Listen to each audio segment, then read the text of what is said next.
Hai, halo semuanya, kembali lagi sama aku Maria. Dan di video kali ini aku akan membahas lebih lanjut tentang pengalaman aku waktu sakit usus buntu dan dioperasi. Nah, buat teman-teman yang belum nonton video part satunya, teman-teman bisa nonton video yang itu dulu. Karena di video part 1 aku lebih spesifik membahas tentang gejala yang aku alami dan proses operasinya seperti apa. Dan di video part 1 juga banyak teman-teman yang saling sharing di kolom komentar tentang pengalaman mereka yang tentu sangat berbeda dengan pengalaman yang aku alami.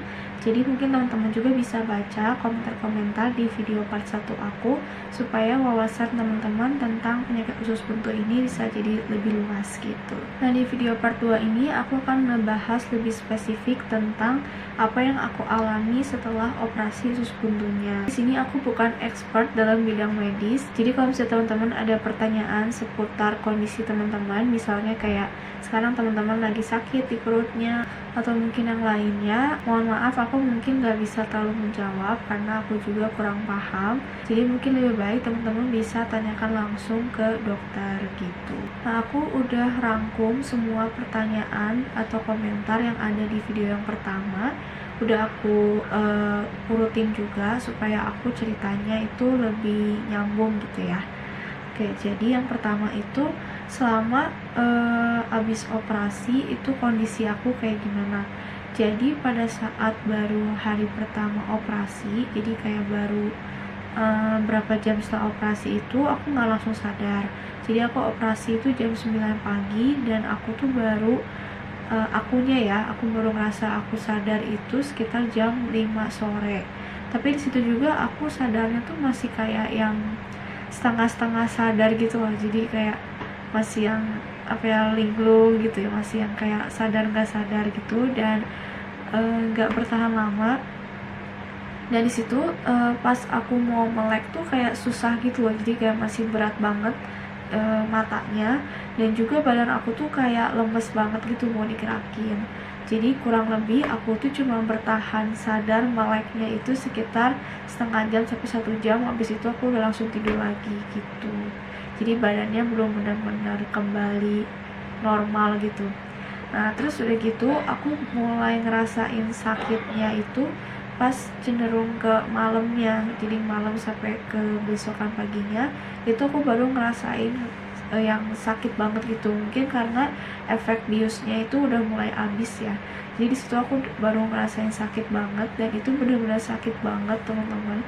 Jadi kayak kalian mau geser ke kanan ke kiri aja itu tuh sakit banget, yang kayak wah sakit banget pokoknya. Jadi pas selama 3 hari awal itu aku masih dipasang kateter karena aku belum bisa turun dari kasur. Soalnya buat gerakin pindahin badan dari kanan ke kiri aja gitu masih sakit banget buat aku. Jadi aku masih dipasangin kateter. Setelah hari kelima atau keenam, pokoknya udah hampir seminggu sih, aku baru belajar turun dari kasur. Dan di situ aku udah langsung lepas kateter karena biar aku mau gak mau belajar untuk jalan gitu kan. Terus ada teman-teman yang nanya gimana sih rasanya pakai kateter. Nggak kerasa apa-apa sih, jadi kayak kalian nggak kerasa ngeluarin pipis gitu. Mungkin karena si kateter itu kan langsung disambung ke saluran kencing kita, jadi kayak langsung blur gitu loh, nggak kerasa keluar gitu. Tiba-tiba di kantongnya udah ada aja gitu. Nah, paling pas dicabutnya itu sakit bentar aja sih, kayak cuman cut gitu, sedetik doang, kayak sakit dicubit kencang gitu, nggak terlalu yang gimana kok. Oke, baik lagi. Jadi setelah dicabut kateter itu, akhirnya kan aku mau nggak mau belajar untuk jalan. Nah, pertama kali aku turun dari kasur itu aku kaget banget karena aku nggak bisa berdiri teman-teman. Bener-bener kaki itu yang kayak gemeteran banget. Terus aku ngerasa kayak dari perut ke bawah aku tuh kayak hilang gitu loh, kayak nggak ada gitu, kayak blus gitu, kayak gimana ya, kayak mati rasa aja gitu, nggak kerasa punya perut gitu kan. Jadi benar-benar jalan tuh pelan banget, kayak semut, benar-benar pelan banget, kayak yang cuman cet sedikit banget gitu majunya. Terus ada yang nanya juga gimana caranya pup. Nah, kalau misalnya untuk pup emang agak susah ya. Kalau misalnya pipis sih nggak terlalu masalah, karena kan kalau pipis bisa langsung blur gitu kan keluar, nggak perlu kayak mengeluarkan tenaga dan tekanan gitu kan. Sedangkan kalau misalnya pup kan kita harus ngeden gitu. Nah di situ awalnya sakit, jadi pertama kali ke toilet itu nggak bisa langsung pup karena ngedennya tuh masih sakit gitu. Jadi benar-benar baru bisa pup tuh kalau yang emang udah mules gitu, jadi kayak dia keluar dengan cepat gitu, kita nggak perlu kayak ngeden banget gitu. Terus udah gitu ya teman-teman yang nanya juga pasca pemulihannya gimana. Jadi kalau aku itu selain makan obat dokter, aku juga makan obat Cina namanya Pianche Huang.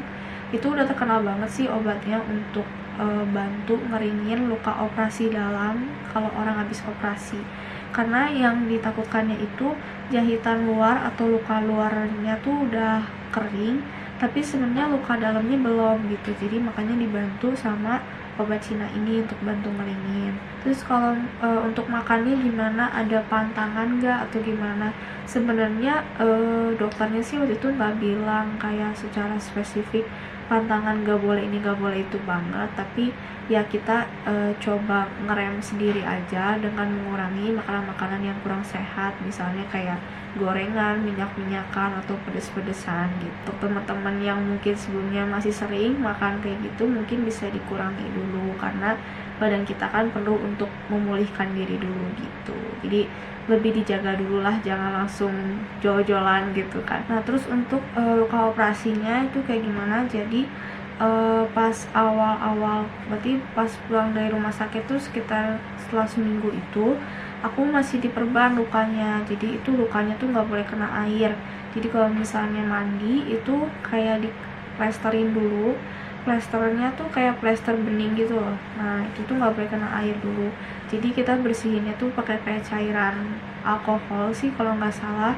Nanti coba teman-teman koreksi ya kalau misalnya aku salah, pokoknya pakai cairan gitu. Terus diusap pelan-pelan kayak pakai cotton bud gitu, tapi cotton budnya tuh panjang gitu. Nah itu dibersihin pakai gitu. Nah itu aja, dioles-oles halus pakai cotton bud panjang itu aja tuh sakit banget teman-teman. Jadi boro-boro apalagi ketekan atau kesenggol itu sakit banget gitu. Jadi setelah seminggu aku balik lagi ke dokternya kontrol, dan ternyata jahitannya itu udah bagus, jadi udah kering jahitannya. Jadi setelah seminggu itu aku kontrol, jahitan aku udah dicabut gitu. Dan puji Tuhan emang aku nggak ngalamin kayak komplikasi apa-apa atau infeksi apa-apa masalah luka jahitannya gitu. Nah, apa yang aku alami belum tentu teman-teman alami, dan juga sebaliknya gitu, karena setiap orang kan kondisi badannya terus kondisi kasusnya juga beda-beda. Kalau kayak aku kan usus buntunya udah bernanah tapi belum pecah, tapi ada teman-temannya misalnya udah pecah, jadi pasti penanganannya akan lebih berbeda dan ya lebih sulit mungkin ya gitu. Nah terus untuk ngilangin luka operasinya gimana, jadi waktu awal-awal sih aku olesin salep Dermatix aja yang kayak gini, tapi setelah satu salep itu habis aku nggak beli lagi sih. Jadi kayak ya udah habis itu salepnya habis, aku nggak pakai salep apa-apa lagi gitu. Cuman berapa bulan kemarin itu aku sempet cobain minum minuman kolagen. Aku waktu itu minum merek Everwhite, dan ternyata luka operasi aku ini jadi lebih pudar gitu warnanya. Nanti aku akan tunjukin fotonya, teman-teman bisa lihat before afternya. Jadi makanya ini cukup membantu banget buat mudarin luka operasi aku. Jadi seperti teman-teman lihat, luka operasi aku tuh warnanya jadi lebih pudar kan. Sebelumnya tuh kayak masih ada kayak merah keungu-unguan, agak coklat gitu, tapi setelah minum tuh jadi kayak lebih putih gitu warnanya. Nah terus gimana dengan aktivitas aku setelah dioperasi? Kalau misalnya di aku baru mulai ngerasa aku kuat lagi untuk benar-benar beraktivitas normal lagi itu setelah 3 bulan. Waktu abis 2 bulan aku ngerasa aku udah cukup kuat untuk kayak jalan sendiri gitu-gitu. Tapi aku cobain untuk nge-gym, jadi aku baru cobain kayak jalan di treadmill gitu. Belum ada 5 menit aku udahan lagi, aku langsung pulang karena ternyata masih sakit banget kalau misalnya dipakai jalan treadmill gitu. Jadi kalau jalan biasa udah bisa, tapi kalau untuk olahraga itu setelah 2 bulan belum bisa. Jadi akhirnya aku coba balik lagi nge-gym setelah 3 bulan dan itu udah bisa. Tapi itu juga aku nggak langsung olahraga yang berat banget, jadi aku masih olahraga-olahraga yang kardio ringan gitulah gitu. Nah, untuk rasa sakitnya itu masih hilang muncul selama 1 tahun awal. Jadi kayak bisa tiba-tiba muncul gitu loh sakitnya tuh yang kayak ngepelintir, ngejeletot gitu. Jadi kalian akan kayak nge-freeze gitu, kayak diem untuk beberapa detik pas si serangan itu datang, tapi setelah itu lewat gitu. Nah, itu masih sering hilang muncul selama 1 tahun awal.